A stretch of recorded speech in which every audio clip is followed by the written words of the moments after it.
Welcome to ClearCat.net. This is part 26 of Angular tutorial, and in this session we will understand and discuss thoroughly the difference between constructor and ngOnInit, which is the very important and the most frequently asked in interview questions, and it is still very confusing as well. So here we will clear the all doubts and understand the thoroughly the difference between the two. So before moving on this session, I would suggest that if you haven't seen the previous part of this tutorial, please go and watch, and so that you can have a better and clear understanding here. Now let's start the discuss difference between the two, constructor and ngOnInit.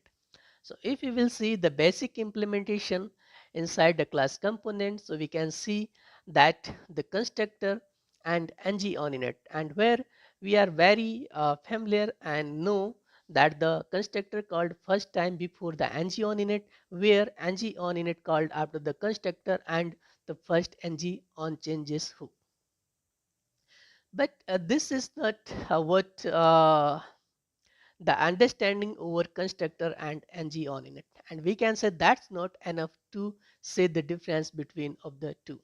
There is a huge difference when we are talking or discussing the constructor and ngOnInit.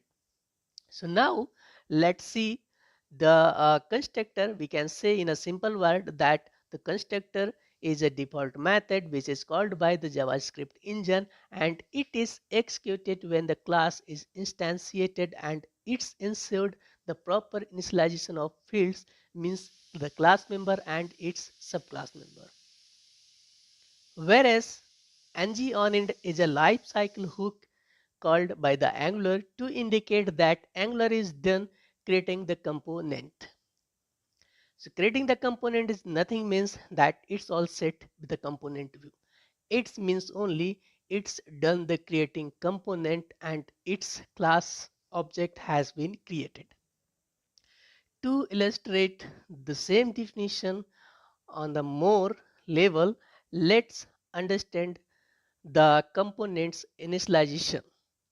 So as we know that Angular bootstrap process consists of the two major stages, which are the constructing component tree and the another one running change detection. So we can say the constructor of the component is called when Angular constructs component tree. Make note of it that the constructor of the component is called when Angular constructs component tree.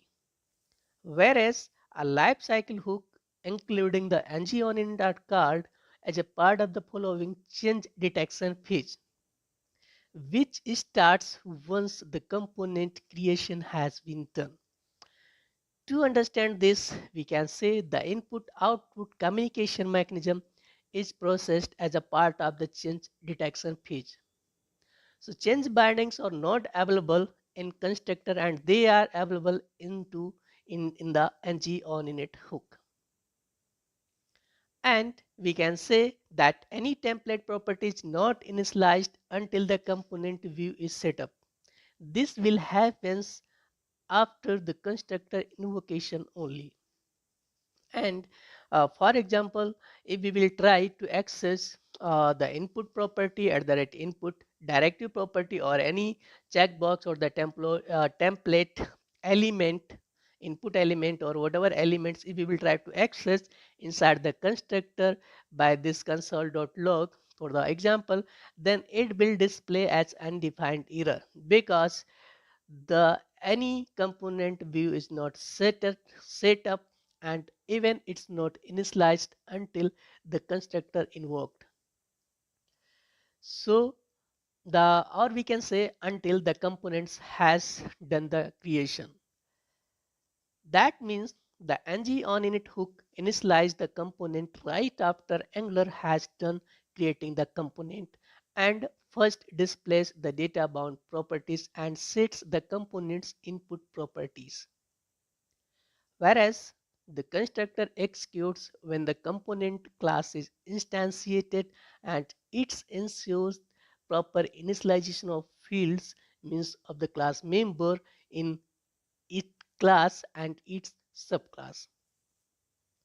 And if we will see the usage of the constructor and ngOnInit, then we can say that in Angular, constructor is used only for the injecting dependencies into the component class, nothing much more than that.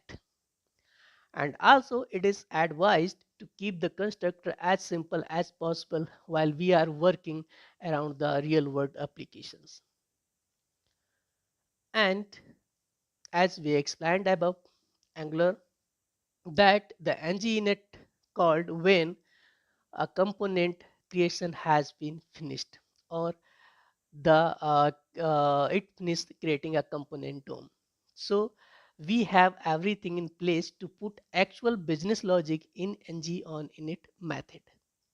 And it's a common and a good and advised practice to use ngOnInit hook to do the actual work, even though the logic doesn't depend on DI or the DOM or input bindings. So that's what the basic difference between the two, constructor and ngOnInit, and the uses of the both on the different places and for the different purposes. So that's all in this video. And if you have any doubts, questions, queries, or any suggestions, please tell us in comment section, and definitely will reply and consider all your concern on the top. And please don't forget to subscribe if you haven't done it, and like, comment, share to who needs it more to understand the same. Thank you. Have a nice day.